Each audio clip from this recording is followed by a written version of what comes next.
Now, without actually writing the molecular orbital configuration, let us see which is para, which is dia, which is paramagnetic, and which is diamagnetic. There is a simple principle in which you have only one capital letter,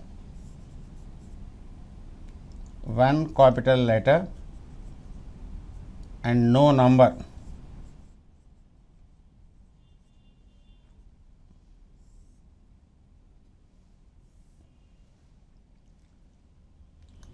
No unpaired electron. If there is no unpaired electron, it is dia. Yes, unpaired electron. If there is an unpaired electron, it is para. And copper is an exception.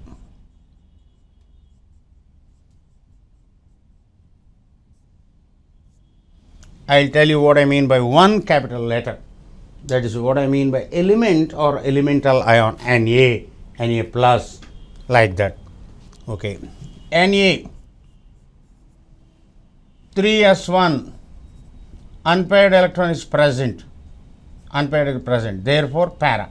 Sodium is paramagnetic, sodium atom is paramagnetic, like that.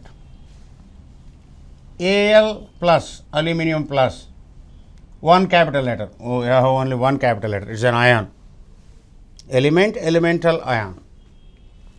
If you write down the electronic configuration, it is 12. 1s2, 2s2, 2p6, 3s2. The last electron is 3s2. No unpaired electron, therefore it is dia. All are paired electrons. So no unpaired electron, therefore dia. So Al plus is diamagnetic. What about copper? Cu, 3d10, 4s1. It has an unpaired electron, but still it is diamagnetic, because you have 5 pairs of electrons versus one unpaired, and this diamagnetic property dominates in copper. And this is for more than one capital letter, in which you have more than one capital letter and a number, in which you have a number. Total number of electrons, you count the total number of electrons. Odd number, it is paramagnetic. Even, it is dia. Total number of electrons, odd, para, even, dia. O2, B2, N2, 2 minus, and S2 are exceptions. Let us see what do you mean by that. CO, carbon monoxide. Is it paramagnetic or diamagnetic? You just count the total number of electrons. Carbon atomic number 6 plus oxygen, 6 plus 8, 14. Even, therefore dia. NO, 7 plus 8, 15. 7 plus 8, 15. It is odd number, therefore it is paramagnetic. Like that, CO, NO, you can find it anybody, O2 plus. So there are two rules. Here you have two capital letters, means I don't want to call it a compound, because CO is a compound, NO plus is, strictly speaking, is not a compound, NO plus is an ion. So let us apply in more cases. Mn2 plus, is it a one capital letter case or more than one capital letter only? Manganese, elemental ion,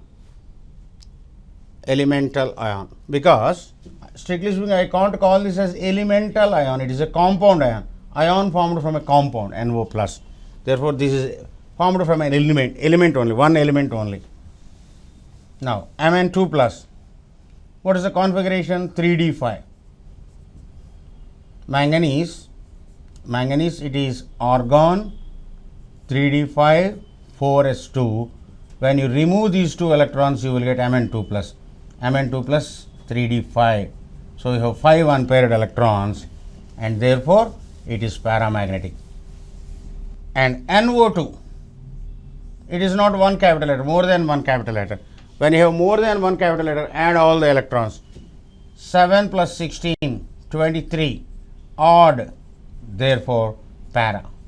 NO2 is paramagnetic, NO is paramagnetic, CO is diamagnetic, O2 plus is paramagnetic, O2 plus, 8 plus 8 minus 1 electron. Here is a number, number means 2 atoms more than O2. So 2 oxygens removing 1 electron, 8 plus 8 minus 1, 15, odd para, like that. But what about O2, B2, etc.? O2, B2, they are paramagnetic even though the total number of electrons 8 plus 8 is 16, even as an exception, because even but para, you know the reason. The 15th, 16th electrons are unpaired electrons. 15th and 16th they enter unpaired. They enter PXY, they are and 15th and 16th enter equal energy electrons, equal energy orbitals, therefore they enter one after the other. So O2, B2, N2, 2 minus, once again 16 electron system, B2 is 10 electron system, 10, 16 or even but para. Now, the last thing to both periodic table and which involves periodic table and chemical bonding also is oxidation states. All about oxidation states.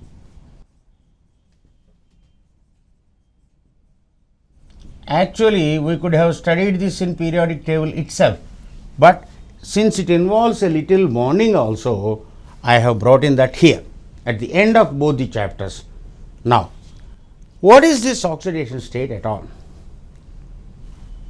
This oxidation state is the charge, real or imaginary, sometimes real, sometimes it is imaginary, real or imaginary. How is it calculated? Calculated by attributing all the electrons in a bond, whether they belong to the other atom or this atom. HCl, there are 2 electrons, one of them belongs to H, but still we attribute both the electrons to all the electrons in a bond to the more electronegative atom.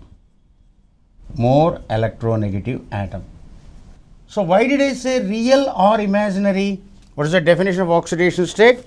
Charge acquired by an atom. It may be real charge or imaginary charge. Charge acquired by an atom in a group, whether it is real or imaginary. How is it calculated? It is calculated by attributing all the electrons to the more electronegative atom. Look here. And you know which is more electronegative. Behind all this electronegativity order, electronegativity of fluorine greater than, oxygen greater than, nitrogen greater than chlorine, this holds good.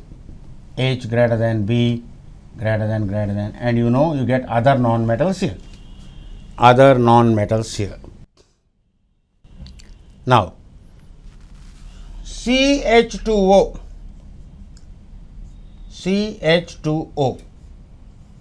What is carbon doing here? Carbon is in fact forming 4 bonds. You can say the covalency of carbon is 4. Covalency, number of bonds formed, 4. So, carbon forming 4 bonds can be compared to carbon playing 4 matches.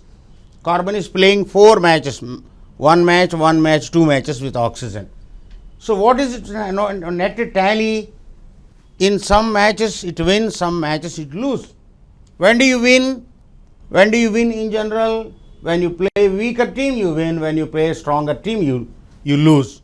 So, oxygen being stronger, these 2 matches are won by oxygen. So, I say the score of oxygen is -2. Those 2 bonds are put into the account of, all these electrons put into the account of oxygen, -2. Means even the electrons of carbon also are also taken into the account of oxygen.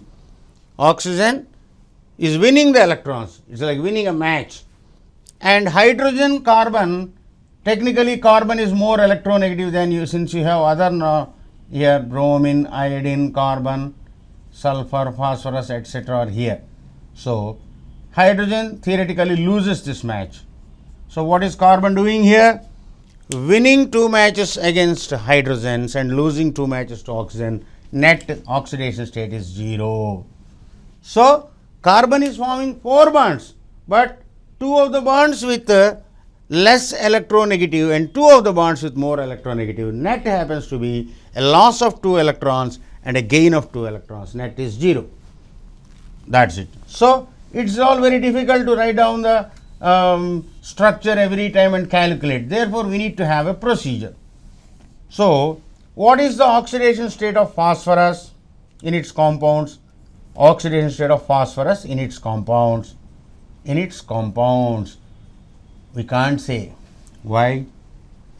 Because phosphorus forms several compounds. In pH3, it is -3. The oxidation state of phosphorus is -3. Because phosphorus is forming 3 bonds with 3 less electronegative hydrogens, hydrogens which are less electronegative than phosphorus. In PCl3, chlorine being more electronegative, the electronegativity is +3. In PCl5, it is +5. So sometimes -3, sometimes +3, sometimes +5, sometimes it may be +1 also, sometimes 0 also. When it is forming bonds with equal opponents, PP bond, it is 0. Therefore, you just can't say, if I ask you what is the oxidation state of phosphorus, it varies. It varies. But what is the oxidation state of potassium in its compounds? Potassium in its compounds. Now, you need not say it varies or it depends on which compound it is, because in all compounds of potassium, potassium is always +1. So it is fixed.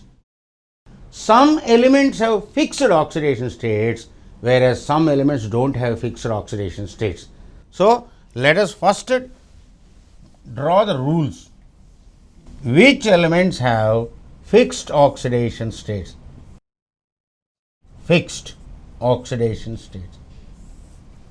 1A, elements of 1A, lithium, sodium, potassium, etc. Their oxidation states in all compounds is always +1, fixed, that way they will never vary. 2A, beryllium, magnesium, calcium, etc. always +2. And fluorine always -1. That's all. And of course, there are 1 or 2 others like aluminium always +3, zinc always +2. But let us not make this list too long. First, realize that certain elements have fixed oxidation states, whereas certain elements don't have fixed oxidation states. It's enough if you know certain elements can have fixed oxidation states, certain elements will not have fixed oxidation states. 1A, 2A, fluorine, and a few others. Don't make this list too long, is a warning here. Now, this is the first rule. Second, maximum oxidation state. Maximum oxidation state of an element is equal to its group number. The chief exception being copper. And when I say group number, it is Mendeleev's group number, it is not the IUPAC group number. IUPAC group number is not very much useful. If I say chlorine belongs to 17th group, that doesn't help us much. The group number 7, the old notation 7A of manganese is more useful to us. Mendeleev is more useful to us. Copper belongs to 1B, but its maximum is +2. So to some extent, copper, iron, oxygen, fluorine, they are not much of an exception, because iron belongs to the 8th group it is permitted to exhibit plus 8, but it doesn't exhibit. So, that is, if it crosses the limit, then you can say it is an exception. So, maximum group number, maximum oxidation state cannot exceed group number. So, oxygen can exhibit up to plus 6, but it doesn't exhibit, that is a different matter. But copper is definitely an exception, because copper belongs to 1b and it cannot go beyond plus 1 according to this rule, but copper indeed exhibits plus 2 oxidation state. Now, maximum oxidation state. Minimum oxidation state is equal to group number minus 8. Group number minus 8. This is for 4A to 7A groups only. 4A to 7A only.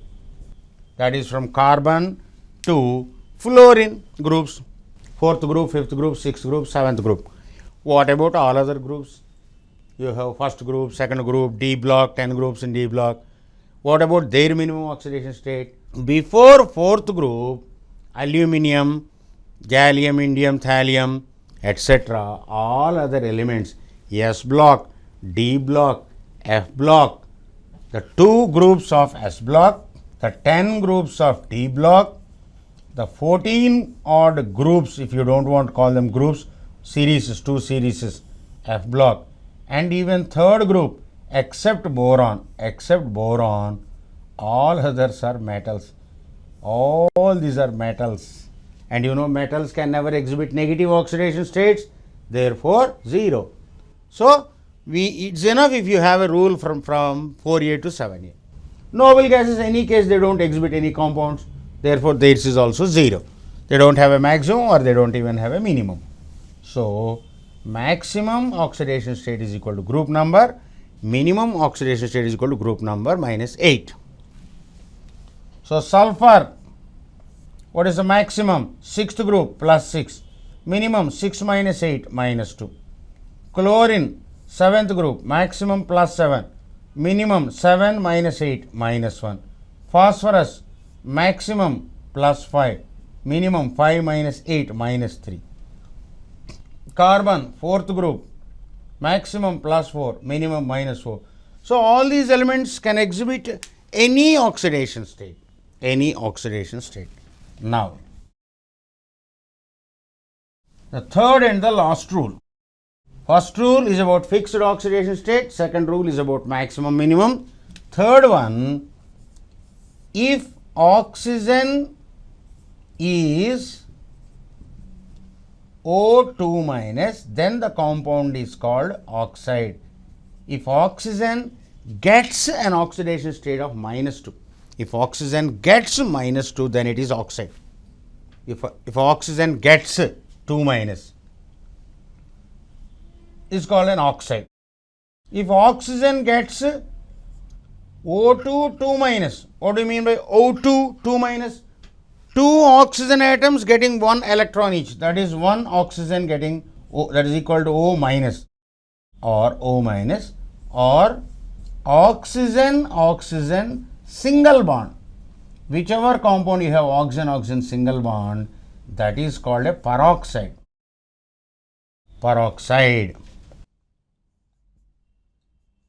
If oxygen gets minus 2, it is an oxide. If an oxygen gets minus 1, it is a peroxide. And if oxygen gets minus half, that is O2 minus 1, here 1 oxygen gets 2 electrons, here 1 oxygen gets 1 electron, here 1 oxygen gets half electron only, or oxygen minus half, O minus half, it is called a superoxide. There is the matter. If oxygen gets is the word I have been repeatedly using. If oxygen gets, it doesn't depend on what you give to oxygen. What oxygen gets is what matters. What oxygen gets by virtue of others. Now, what is the name of KO2? Depends, the name of oxygen compound depends on its oxidation state, KO2. What do you know about K? First group, potassium, fixed. So, potassium is always plus 1 and 2 oxygens together minus 1. each oxygen minus half. So, oxygen got minus half because potassium is willing to lose only one electron. It doesn't give more than one electron. Therefore, it is potassium superoxide. Why is it a superoxide? Is it because I have given minus half to oxygen? No, because oxygen got minus half, mind you. I haven't given anything. Oxygen got it by virtue of its bonding with potassium. Potassium says I will give one electron. Two oxygen says okay. Two oxygens agree to take one electron. Potassium superoxide. What will be the name of BaO2? What do you know about barium? Is there any fixed element or not? First of all, you tell yourself whether there is a fixed element or not. Barium fixed plus 2. Two oxygens minus 2. So, each oxygen is getting minus 1, minus 1. So, when oxygen gets minus 1, it is called a peroxide. Therefore, it is barium peroxide. Barium peroxide. So, whenever there is an element with fixed oxidation state, that element will take charge of that molecule and decide the oxidation state of others. He will take in charge, he will become the owner of that molecule and he will decide others what others should get. Now, BaO2. In the absence of fixed oxidation state, in the absence of fixed oxidation state, give minus 2 to oxygen.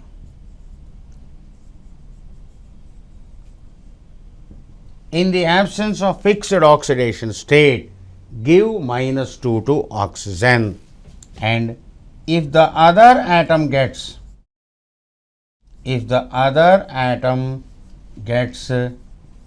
impossible oxidation state. When there is no fixed element, what do you mean by that? No 1A, no 2A, no fluorine. When they are not there, when they are there, there is nothing for you to worry. They will decide others. So, in the absence of fixed oxidation, you give minus 2 to oxygen. If the other atom gets impossible oxidation state. What do you mean by impossible? Higher than the group number. Higher than the group number, then it is a peroxide.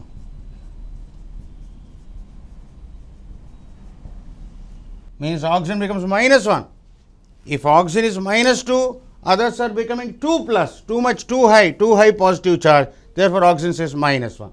If oxygen takes 2 electrons, others will become highly positive. When they become highly positive, impossible, higher than their group number, then oxygen says okay, minus 1, it will decrease.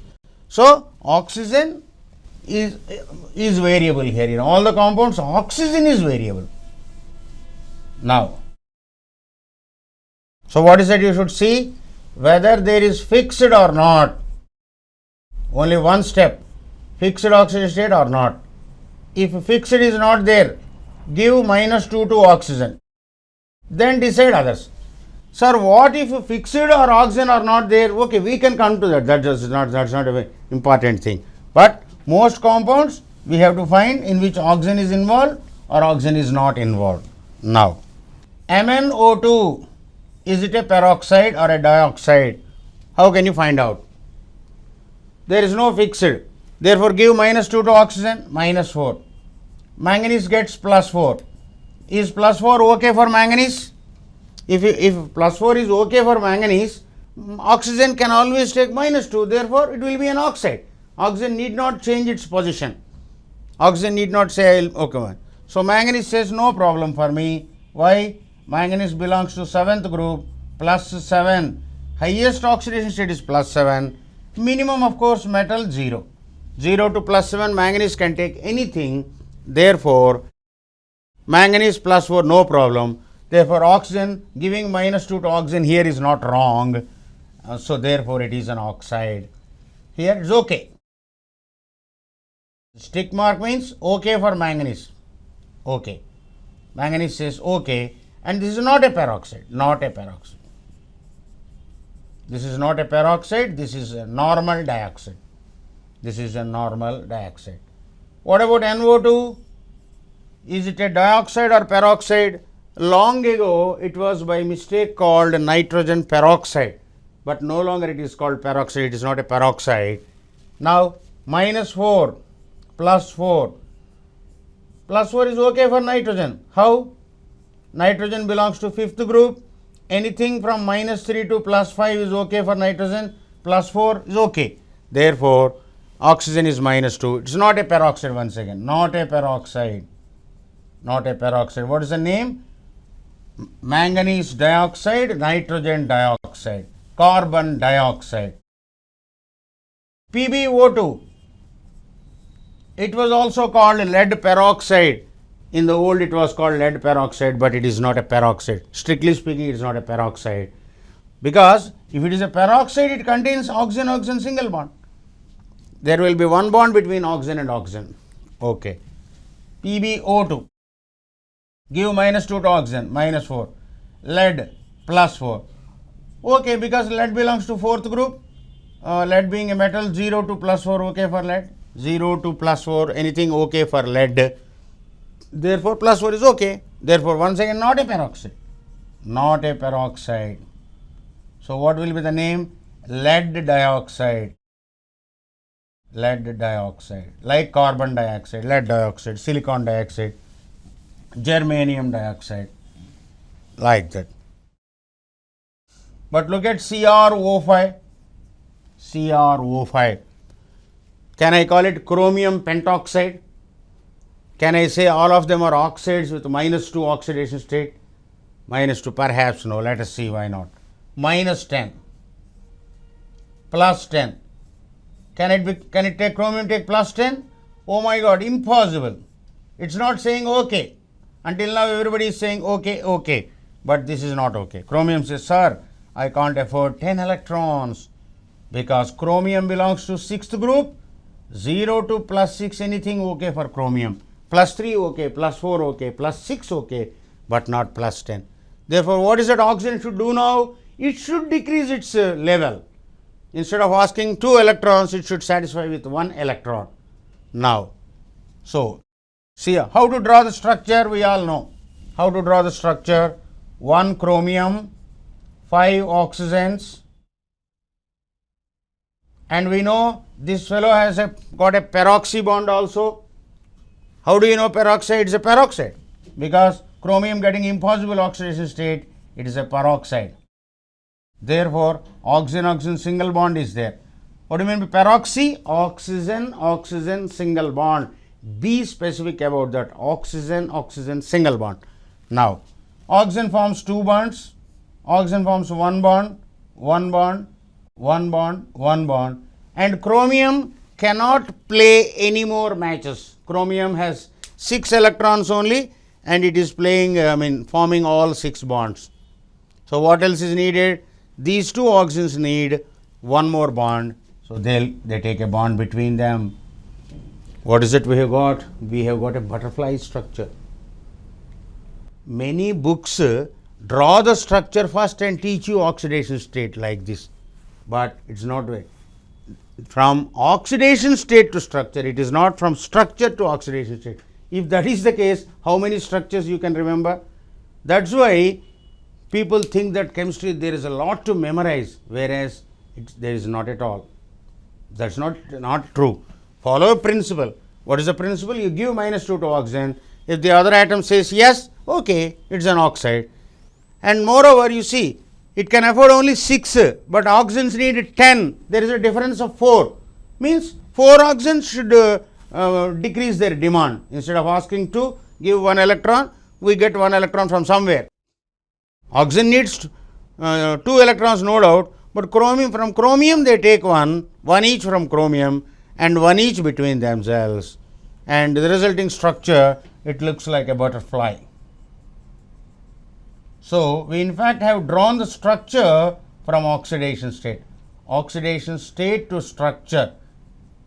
It is not structure to oxidation state. You should observe the difference. If you start writing structures and then find oxidation states, it will become too difficult. because you should learn all structures before you start writing oxidation states. CrO5.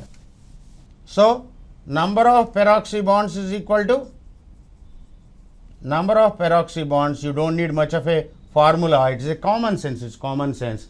The demand made by oxygen is for 10 electrons, the demand chromium can meet is 6, so oxygens must look out for 4 more. So, impossible oxidation state, whatever impossible you have got, minus maximum oxidation state by 2. That is CrO5 plus 10 minus 10, this is impossible, 10, maximum is 6, 10 minus 6 by 2.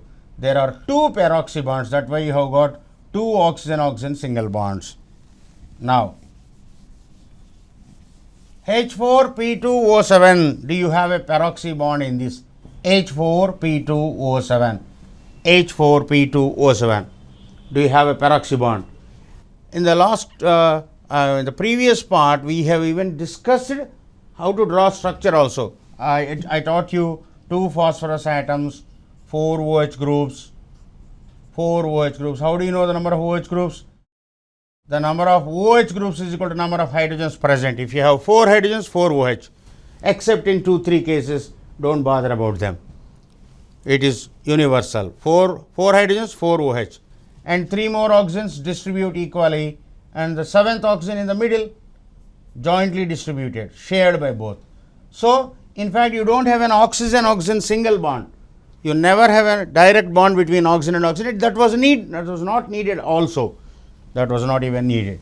Therefore, but once again, you can't draw the structure and decide. So, what you do is, you go by the generalization. 7 oxygens minus 14. Hydrogen, in most cases, it is plus only, except with metals. You know, hydrogen is always plus 1. Only with metals it becomes, for example, NaH, I need not tell you, sodium is Na plus 1, fixed, H is minus. MgH2, here I need not emphasize, magnesium plus 2, which is fixed, minus 2. So, plus 4, plus 10. Each phosphorus is getting plus 5, okay, therefore no peroxy. No peroxy bond. What do you mean by peroxy bond?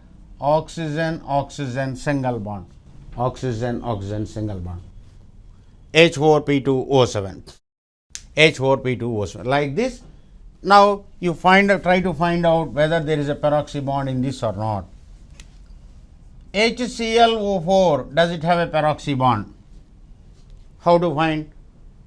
Is there any fixed element? 1A, 2A, fluorine? No. Therefore, give minus 2 to oxygen, minus 8, plus 1. Hydrogen, most cases plus 1.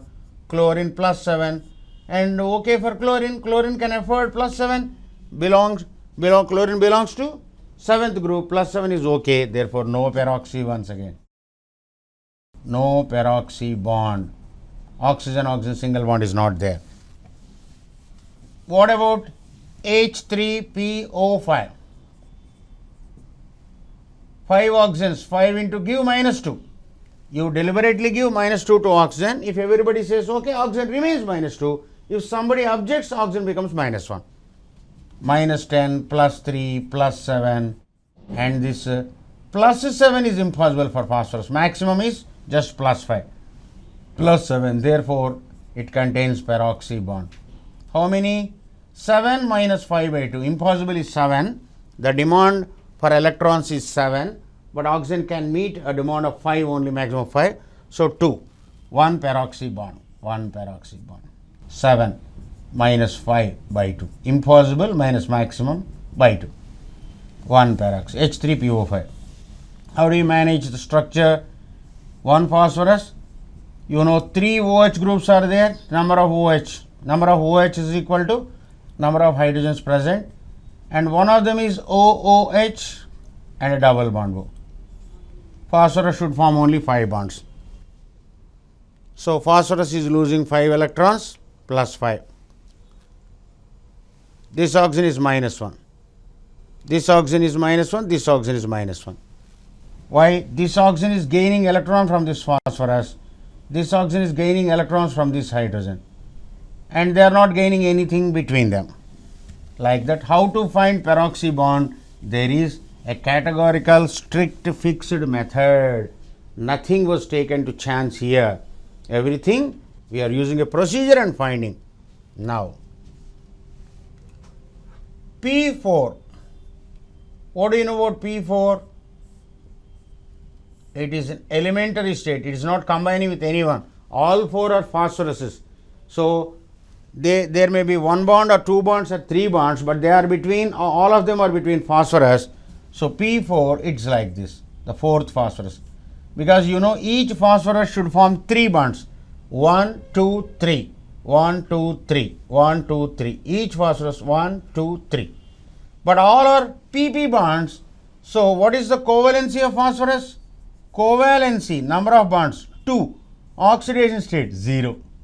Because all are phosphorus bonds which end in a draw. The bond, no one wins. Okay? Because equal opponents, phosphorus and phosphorus are equal opponents, P and P are equal opponents. And the bond between equal opponents, nobody wins, nobody loses. Covalence is equal to 2, oxidation state is equal to 0. S8, 8 sulfur atoms in one molecule. S8, you should write 8 sulfur atoms. So,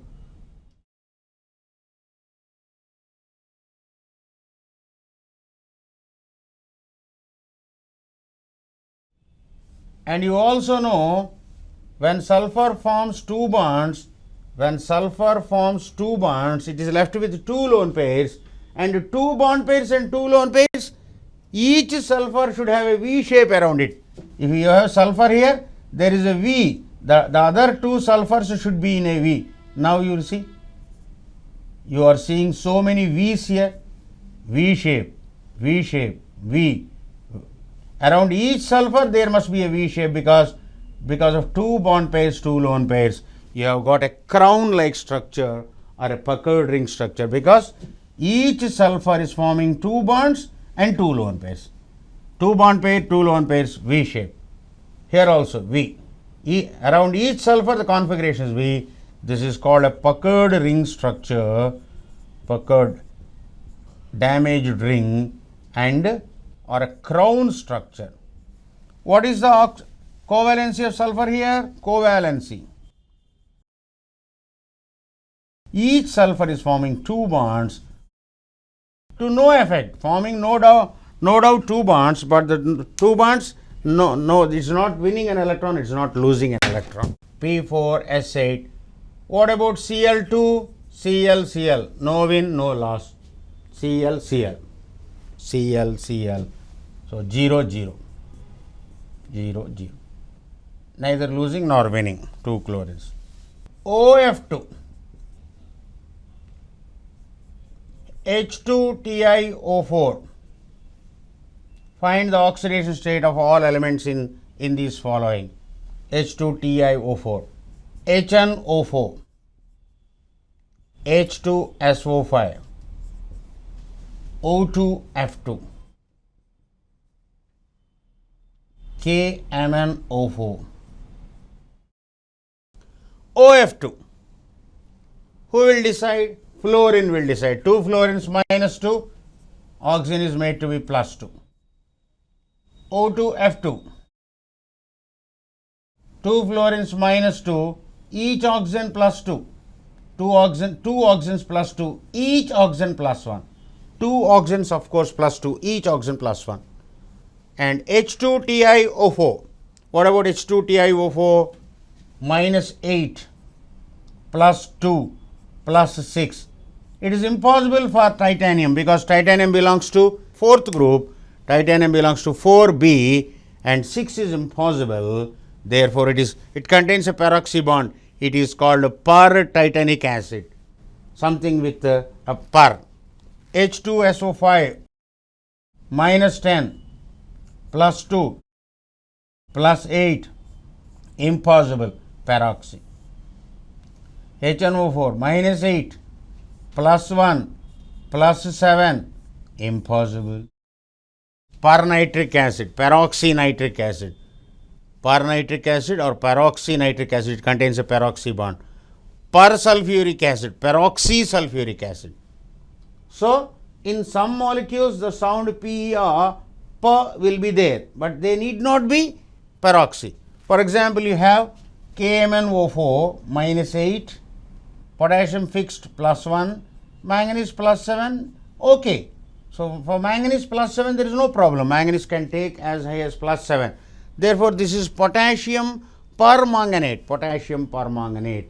So, there is a sound PER in this per, but it does not have a peroxy bond. Actually, here per means too many oxygens, too many, per.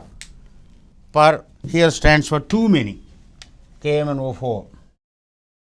K2Cr2O7, decide the chromium, minus 14, 2 potassiums fixed plus 2, plus 12, each chromium plus 6, okay, potassium dichromate. So, what is the oxidation state of chromium here? Plus 6. So, that is how we have to find oxidation state categorically. And MnCl2, here neither you have oxygen nor a fixed one. So, what will you do? Use your common sense. You know chlorine, the manganese is a metal, it can never be negative. Therefore, when chlorine takes minus, it can take minus 1 only, it has only one minimum. Therefore, MnCl2, what can you do? 2 chlorines minus 2 manganese plus 2. Okay, manganese is not fixed, but we know that one of them has to be positive, one of them has to be negative. Chlorine is the negative one, and when chlorine takes, it can take only minus. Chlorine has only one negative, that is minus 2. Minus. Arsenic sulfide, As2S3. Once again, you don't have any fixed element, but this is a sulfide here. Between arsenic and sulfur, arsenic is a half metal, sulfur is a non-metal. Who can be minus? Sulfur only can be minus.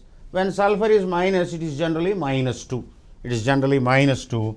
Therefore, you take minus 2 for sulfur, minus 6, plus 6. Each sulfur minus 2, each arsenic plus 3. Arsenic plus 3. It is like arsenic oxide. It is similar to As2O3. So, whenever there is a question on As2S3 sulfide, you just talk about As2O3. You see oxygen in sulfur because they belong to the same group, As2O3.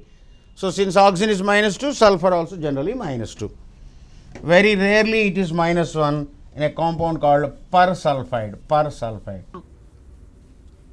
Because FeS2,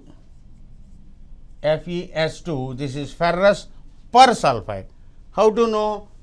Generally, iron is either plus 2 or plus 3. Ferrous or ferric iron. Usually, everybody knows iron either plus 2 or plus 3. Ever heard of a compound called FeCl4? You must have very often heard FeCl2, FeCl3.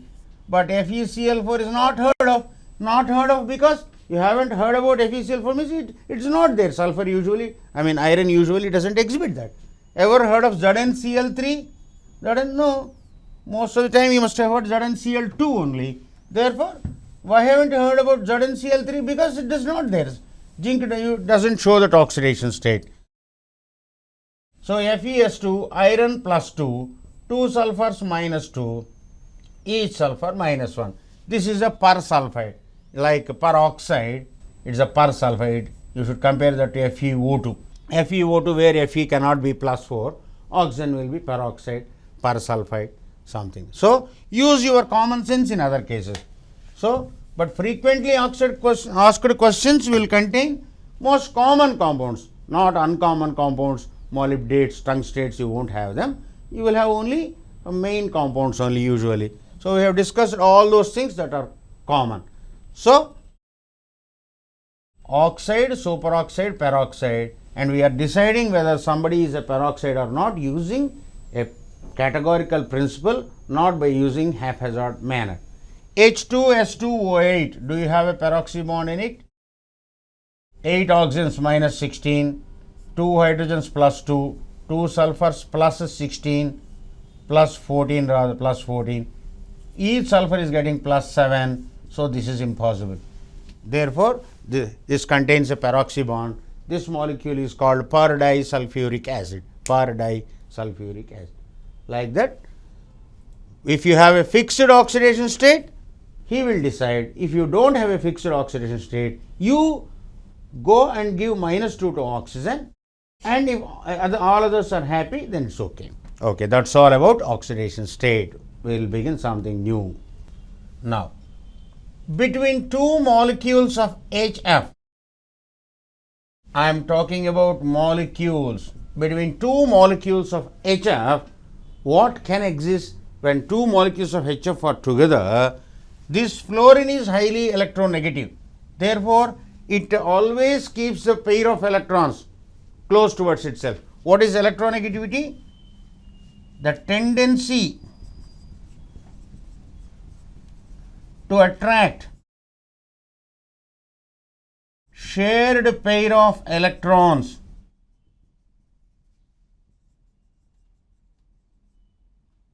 more towards oneself.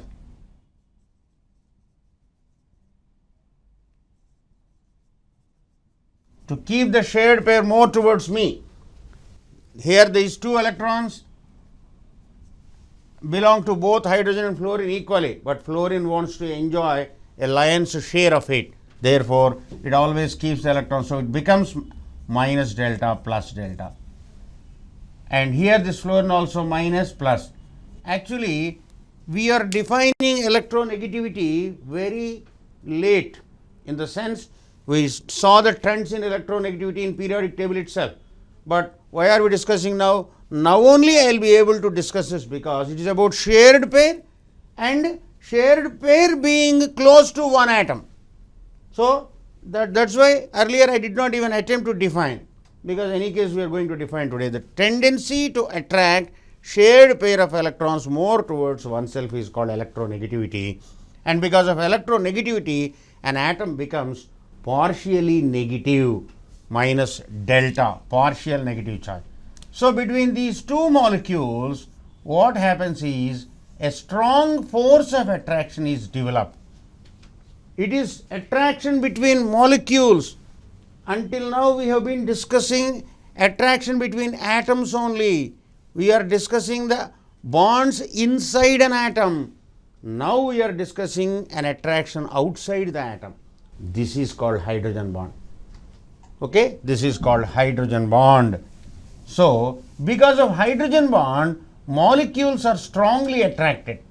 HF, HF, HF, there is strong force of attraction between molecules of HF plus delta minus delta. So, this is hydrogen bond. So, when compared to HCl and HCl, the attractions are very strong. Here also chlorine is minus, here also chlorine is minus, plus, minus, plus. There is attraction here also. So, chlorine is definitely more electronegative, minus delta, plus delta. You have attraction here also, but the attraction is not strong enough to be called a bond, mind you. You can't call this a bond. Okay. So, a person whom I have met for 2-3 days, I can't say is my friend. I can only say I have familiarity with him, I know him. Friend means the attraction should be strong enough. This is hydrogen bond. You can't call this, you definitely can't call this hydrogen bond. That's why I strictly tell, when can you say hydrogen bond? When you have oxygen here or when you have nitrogen here. So, this can be called dipole-dipole interaction. Dipole-dipole interaction. Just familiarity. HCl and HCl know each other. They are not good friends. Okay? Dipole-dipole interaction. So, why is it called a dipole? Two poles, two opposite charges, like north pole and a south pole. Dipole, plus and minus are also two different poles. Dipole-dipole interaction. So, same phenomenon of electronegativity, same phenomenon of partial charges, same attraction between opposing charges, but depending on the strength we are calling it hydrogen bond and we are not calling it hydrogen bond. For you to call it a bond, it should have a minimum some bond energy there. So, what happens as a result? When HF is in liquid state, HF liquid state and HCl is in liquid state. Imagine they both are gases at room temperature, but imagine them in their imagine them in their liquid state. So, when two HF are in liquid state, there is strong force of attraction between molecules of HF. Molecules of HCl, there is less force. So, when you heat, what happens? When you heat, it is easy to overcome this attraction, these cohesive forces, because they are not strongly bonded. Because they are not strongly bonded, it is easy to overcome the force of attraction. Therefore, HCl goes to vapor state easily. HCl liquid to HCl gas, it is easier when compared to HF. HF liquid to HF gas, it is relatively difficult. Therefore, the boiling point of hydrogen fluoride is more than that of HCl. So, boiling points depend on intermolecular forces, whatever is there between two molecules. Don't look at whatever is between two atoms, because while boiling, what is that you are doing? You are just separating the molecules and taking them to a different state. You are not damaging the molecule. You are not breaking this HF bond. HF in liquid state, this is HF. This is breaking HF. Let this be hydrogen, let this be fluorine. This is HF. This is HF. So, doing this means breaking HF bond. Doing this means breaking HF bond. But what is it I am doing? Two molecules in liquid state, I am just separating them. So, this is still HF, this is still HF molecule. So, I don't look at this bond, always look at this only, this attraction. So, this is called dissociation. Breaking the bond is dissociation. Breaking the bond between molecules is boiling. So, boiling points depend on intermolecular forces, which are called cohesive forces. Now, so how to decide boiling points of all substances? Look here. There are so many factors like boiling point, critical temperature, which you learn in different topics, ease of liquefaction, how easily you can liquefy somebody, how easily you can liquefy somebody. So, ease of liquefaction, ease of adsorption, there are many things which are directly proportional to intermolecular forces of attraction. Intermolecular forces of attraction. Here, I can't define critical temperature, we are unnecessarily deviating from our main point, but definitely boiling point and ease of liquefaction, liquefying, bringing the molecules together and separating them together. To bring the molecules together, they want to come together to start with. If only they want to come together, you can bring them together. So, they want to come together when there are some attractions between them. So, therefore, greater the intermolecular forces, it will be easier to liquefy and difficult to boil. Boiling will become difficult rather. So, all these things, okay. Intermolecular forces, we can classify intermolecular forces. Intermolecular force of attraction. We have metals, which is called metallic attractions. In metals, we have metallic attractions, and the bond existing there is called metallic bond. Here, when I said intermolecular, I mean it is intermolecular, interatomic, interionic, interspecies attraction, any species, be it molecule, atom or ion. So, metals, metallic bond, and very highly polar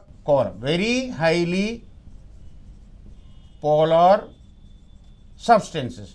What are very highly polar covalent substances? As we were defining, very highly polar covalent substances are ionic compounds. Ionic compounds. In ionic compounds, the attractions are very, very highly polar in nature. Now, ionic compounds, and the bond is called ionic bond. Ionic bond, and highly polar attractions. Highly polar attractions, which is called hydrogen bond, and you will find hydrogen bond only when FH, OH and H are there. And the last one being less polar or non-polar.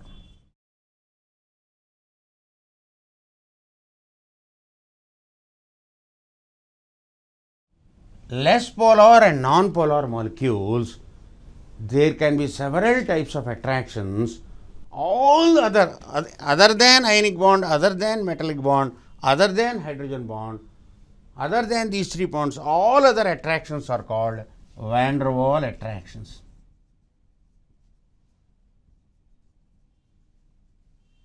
A few moments ago we discussed dipole-dipole interaction, ion-dipole interaction, dipole-induced dipole interactions, induced dipole interactions, London forces, dispersion forces.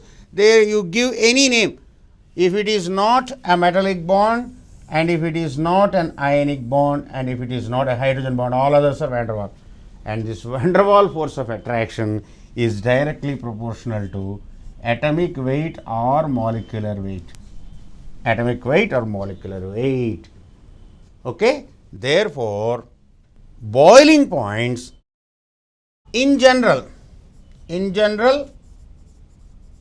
and I warn you, whether we write this or not, behind every statement in chemistry, you should always think in general. There can always be exceptions, and ours is not a job to worry about exceptions. Learn the large, broader spectrum, 99%. In general, metallic bonds are stronger than ionic, stronger than hydrogen bond, stronger than van der Waals. I am not saying there can be ionic bonds which are stronger than metallic bonds also. Some ionic compounds, the attractions are so strong that even they are stronger than metals. So this is not a permanent one, in broadly. So when you are given 4 substances, how to compare their boiling points, you should see whether it is a metal or not. I ask you this question. HCl, what is this bond? Is it ionic or covalent? Ionic or covalent? How can we say? Listen, there is only one way. HCl, no metal, no ionic. When you don't have a metal, it is not ionic, that's all. No metal, no ionic. I don't guarantee if a metal is there, it is ionic. But if there is no metal, no ionic. Now, tungsten, NaCl, HF, methane. Which among the following is likely to have the highest boiling point? Tungsten is a metal. Therefore, in general, metals have high boiling points. NaCl is an ionic compound. Ionic compounds, boiling points, melting points, they are higher than. And between HF and CH4, HF is more because in HF you have what you call hydrogen bond, highly polar attractions, but in methane you don't have anything. In methane, if you observe methane, between 2 molecules of methane, what force exists? A methane and another methane. What is the force existing here? If they are tungsten atom, the attraction will be metallic. Between tungsten, metallic. Between NaCl and NaCl, it is ionic. Between HF and HF, you have at least have hydrogen bond. But what do you have here? Nothing. You don't have any attractive force between methane, and that nothing is called van der Waals force of attraction, which depends on mass. Van der Waals force of attraction. Now, tungsten, NaCl, HF, methane. So, if you are asked to compare the boiling points of same sets of elements, look here.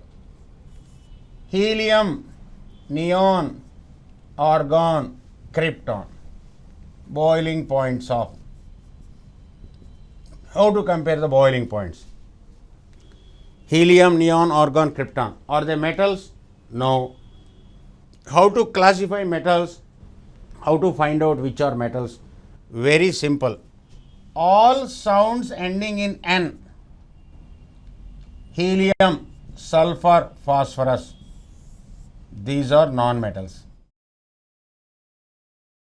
All sounds ending in N, like fluorine, chlorine, bromine, iodine, oxygen, sulfur, like that. Nitrogen, phosphorus, boron, carbon, silicon. All sounds ending in N, helium, sulfur, phosphorus are non-metals. Germanium, arsenic, antimony, selenium, tellurium. These are half metals and all others are metals. Just remember this. Sounds ending in N, helium, neon, argon, krypton, xenon, radon. All of them are ending in N. Fluorine, chlorine, bromine, iodine. Oxygen, sulfur. Nitrogen, phosphorus. Carbon, silicon, boron, hydrogen. Except these three, all non-metals have N. So, all non-metals, all names ending in the sound N, helium, sulfur, phosphorus are non-metals. Germanium, arsenic, antimony, selenium, tellurium, half metals, and all others are metals, as simple as it. So, if I ask you, are they metals? No, they are non-metals. They are non-metals. So, is there any ionic bond? They are not even compounds.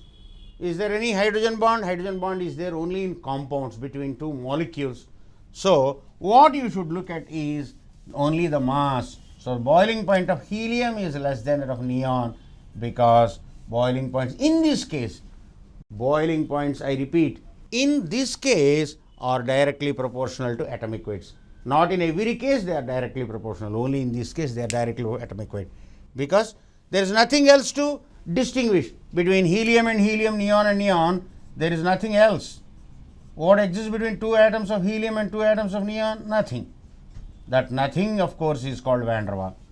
Helium, neon, neon. There is no force of attraction, and only you have to rely on the mass, van der Waals force of attraction. Now, fluorine, chlorine, bromine, iodine. F2, Cl2, Br2, I2. So, I am always ruling out the possibilities. Are they metals? I am seeing whether they are metals, whether they are ionic compounds, whether they have hydrogen bonded compounds, or van der Waals. So, are they metals? Not at all. Fluorine, chlorine, they are not metals. Are they ionic compounds? They are not even compounds, they are elements. Do you have hydrogen bond? There is not even a hydrogen there. Therefore, so first three are ruled out. Now, what is it you should rely on? Only mass. Between two molecules of fluorine and between two molecules of chlorine, what exists is nothing but mass, van der Waals force, and in chlorine it is more. Therefore, boiling point of fluorine, so it is easier to separate molecules of fluorine rather than chlorine.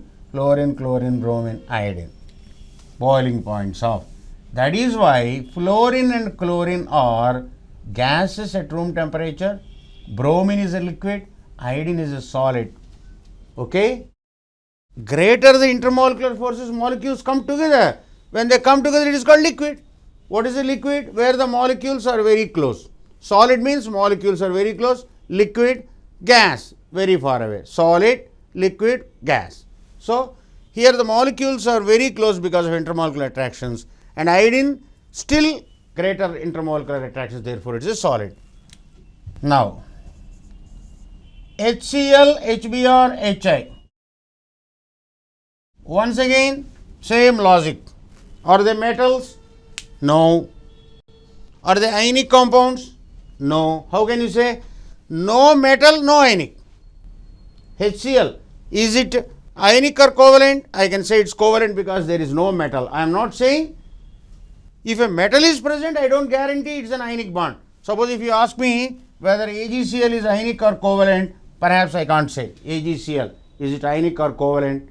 I can only compare. I can only say that AgCl is more ionic than AgBr. AgCl is more ionic than AgBr and less ionic than AgF. but I strictly can't brand it as an ionic compound. Okay? When it comes to ionic, you can't strictly brand somebody as an ionic compound. You can call somebody as more ionic, somebody as less ionic, but no one can be branded like that. So, but covalent compounds, definitely they can be branded. No metal, no ionic, it's a covalent. So, do you have hydrogen bond? Hydrogen bond is there only when fluorine, oxygen, okay, nitrogen. Therefore, only mass now, HCl, HBr, HI. Between HCl and HCl, HCl and HCl, HBr, HCl, this is lesser. Now, 3. Like this, you can compare any sets. 4. H2O, H2S, H2Se, H2T. H2T. What happens? Or once again, are they metals? No. Are they ionic compounds? No. Are they hydrogen bonded? Yes. H2O has hydrogen bond. If you answer carelessly, this will be the order. Boiling point of, you will be writing like this, boiling point, but H2O, no. Why have I written H2O here? Because of its mass I have written here, lesser mass, but H2O, the boiling point is highest because of hydrogen bond. Because of hydrogen bond. So, that is in a systematic way, you have to verify things. So, you should not answer in a haphazard manner. Boiling points, there is a principle. Follow the principle and apply that. Okay. Don't need to memorize anything. How to find which has more boiling point? You will definitely don't memorize anything. Hydrogen bond. With all others, H2S, nothing exists between two molecules of H2S and H2S. Weak force, weak van der Waals force exists and nothing else. 5.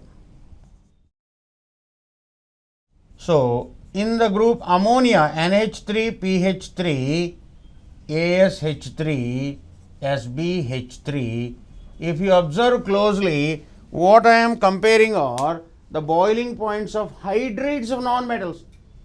A study we have to make in the P block. All these are hydrates. Hydrates of 6th group, oxygen, sulfur, selenium, tellurium, nitrogen, phosphorus, arsenic, antimony. So, compounds formed by hydrogen and compounds of, elements of 5th group, 6th group, 7th group. So, once again they depend on intermolecular forces. Intermolecular forces depend on whether they have hydrogen bond or not, whether they have ionic bond or not. So, NH3 should have been less. It should have been less because of its lesser molecular weight. If you consider molecular weight only, no. But ammonia comes only second in this list. It doesn't overtake stibine. Okay, though it has hydrogen bond, it could not surpass stibine. NH3, SbH3. Next, boiling points of, once again, methane, silane, germane, stannane.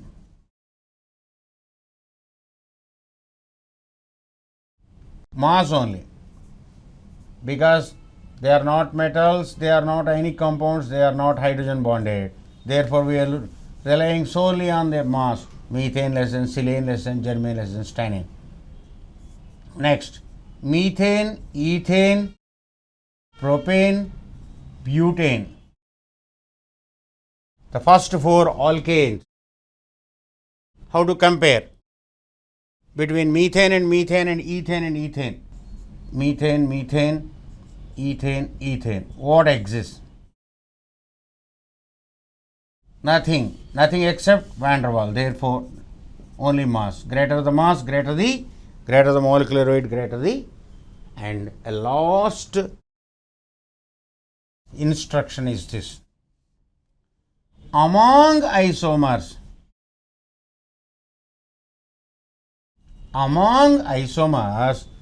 where you don't even have mass to decide, isomers will have the same mass. Isomers means same molecular weight. So, among isomers, what will happen is more branches less van der Waals force of attraction. Whatever be the reason, let us not go into those details. Less van der Waals, less boiling point. Among isomers, more branches, less boiling point. So, you have N-pentane,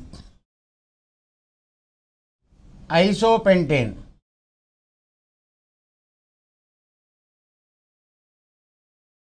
neopentane.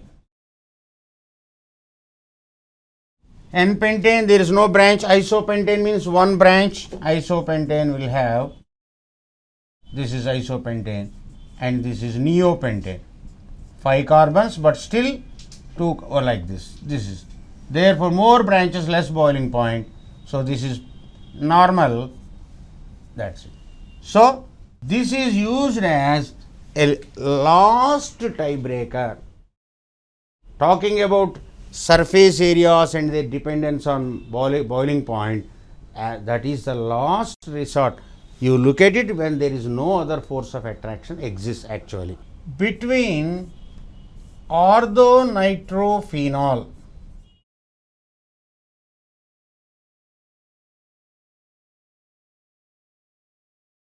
this is called orthonitrophenol. This is benzene. If you have a OH and benzene, it is called phenol, and you have NO2 next to OH, it is called orthonitrophenol.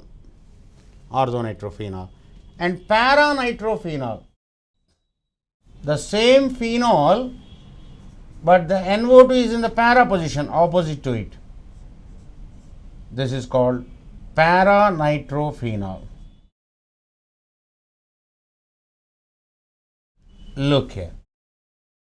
Whose boiling point is more? Both of them have same formula, both of them have same molecular weight, but here you have attraction between these two molecules, H plus delta and O minus delta. This is called intramolecular hydrogen bond. Intramolecular hydrogen bond. Intra, within the same molecule. So, this is nothing special. You have a coordinate covalent bond here, a pi bond here, 3 pi bonds here, so many sigma bonds. So, this is just one other bond. You have so many bonds and this is one among the many bonds, and because of that nothing special happens. So, what exists between orthonitrophenol and orthonitrophenol? Virtually nothing. Orthonitrophenol, there is no force between two molecules. I repeat, I am interested in attractions between one molecule and the other, but this is intramolecular attraction that doesn't bring about much change. But in the case of paranitrophenol, the intramolecular hydrogen bonding is possible, NO2. You take another molecule of OH. Since this hydrogen is free, plus delta, minus delta, look here. Earlier NO2 was here, therefore it was intra, this is intermolecular hydrogen bond. Boiling points depend on whatever is there between two molecules, not what is there inside that molecule. So, intra doesn't affect hydrogen bonds, only inter affects, intermolecular hydrogen bond only affects hydrogen bonds. Therefore, the boiling point of paranitrophenol is greater than that of orthonitrophenol because of intermolecular hydrogen bond. Here whatever you have, it is intra. So, whatever is within will not bring any change to the cohesive forces, intermolecular forces. And therefore, you say orthonitrophenol is volatile, more volatile means boils more easily. Which boils more easily? Where the forces of attraction between molecules are not very high. And as a result of this polarity, this becomes minus delta and this becomes plus delta. So, as a result of polarity, and there is an electrostatic force of attraction between these two. Electrostatic force of attraction. Whenever there is a force multiplied by distance, a moment is developed. Moment. So, moment of forces, which is called dipole moment. What do you mean moment? Force into distance from where the force is acting. Here is a positive charge and here is a negative charge. Some force is acting between them, and how far is that acting from, and that decides dipole moment of the molecule. Dipole moment is equal to mu. Dipole moment mu is equal to charge acquired by each molecule, whether it is positive or negative charge, into distance. Charge into distance, which is called bond length. Bond length. Charge into bond length. So, charge has 10 power minus 10 is of the order 10 power minus 10 electrostatic units. Charge is of the order, means it is 4.8 into 10 power minus 10. I am just taking that 4.8 into 10 power minus 10 electrostatic units. And bond lengths are usually measured in angstrom. They are of the order 10 power minus 8 centimeters. 10 power minus 8. It can be 1 angstrom, 2 angstrom, 1.4 angstrom, depending on the bond length. But angstrom means 10 power minus 8 centimeters. Charge that can be transferred, maybe 1 electron, 2 electron, half an electron. It can be anything. Though you believe electron is the simplest amount of charge that can be transferred, when I use the word half an electron, what I mean? Electron is given only 50% of the time. Electron is given, but only for 50% of the time, which makes it half an electron, technically. So, since charge is of this order 10 power minus 10 and this is 10 power minus 10, multiplied you get 10 power minus 10, 18 electrostatic unit centimeters. 10 power minus 18 electrostatic unit centimeters, and this is called 1 d by d, the symbol. So, what is dipole moment? Charge acquired by any one of the atoms, be it positive charge or negative charge. I am not interested in the sign, I am only interested in the magnitude. So, you just consider the magnitude of positive charge, negative charge, which are equal, charge acquired by any one of them, and bond length. And it is you measured in d by, 1 d by is equal to 10 power minus 18 electrostatic unit centimeters. So, that's it. Suppose a molecule is non-polar. What does it mean? Molecule is non-polar. Non-polar means polarity of the molecule is 0. So, its dipole moment is said to be 0. Non-polar, no polarity. Look here. Here is an interesting case in point. BeCl2. Here, the bond between beryllium and chlorine is a polar covalent bond. Why is it polar? Because it is between two different atoms, beryllium and chlorine, polar. It is a polar covalent bond. This is also a polar covalent bond. Means the bonds are polar, but the molecule as a whole is a non-polar molecule. Non-polar molecule. Carefully observe. Polar bond, but molecule as a whole. So, there are differences inside.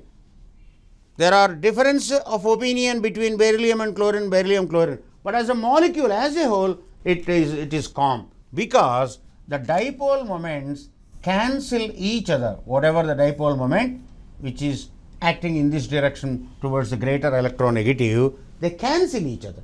So, there is polarity in the bond.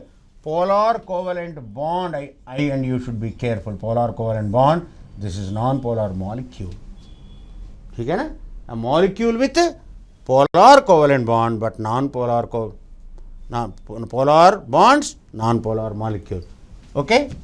There, that's it. When the forces do not cancel, okay, SnCl, Cl, that BeCl2 molecule was linear. Therefore, the two forces are acting in equal and opposite directions. Therefore, 0. Here, look at the direction of discharge SnCl2. This way, this way. They don't cancel, and you know the resultants and vectors and all that. That's not necessary here. If you closely observe the syllabus, JEE syllabus, you look at the syllabus, dipole moments, qualitative aspects only. Qualitative aspects only means no calculations based on this. You should not do any vector addition, or you should not apply any physics here or maths here. Okay? Qualitative aspect, look at the syllabus. JEE has a prescribed syllabus, and look at the syllabus very, very, very carefully. Very, very important. We should not study blindly. If you want to study, there can be a million other things, but it's not possible. Chemistry syllabus, there are so many exclusions. Observe them carefully. This particular thing is excluded. Industrial details in metallurgy are excluded. So, don't just study like a blind person. Open the syllabus. So, dipole moments, qualitative aspects only.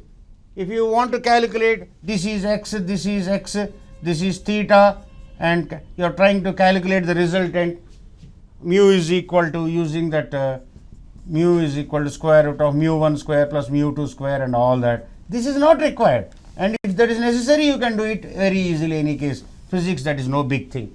In chemistry, when it is introduced for the first time, it may appear very strange and very interesting, but that is not necessary in chemistry.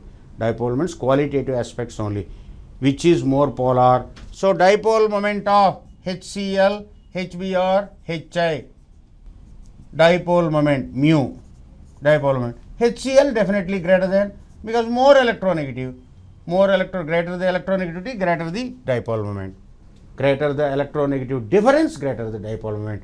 Chlorine is more electronegative, therefore, it holds the electrons more close towards it than dipole moment. HF greater than HCl, like that. So, you can easily compare bonds. Boron trifluoride. Once again, the bonds are polar. Boron fluorine bond is highly polar, but because it is a symmetric molecule, planar molecule, symmetric, the net dipole moment is 0. Bond moments exist, but the molecular moments don't. Molecule as a whole is non-polar. So, polar bond, polar inside, non-polar outside. This is better. Polar inside, non-polar outside. What about ClCl? This is non-polar inside, outside as well. Non-polar inside, non-polar outside.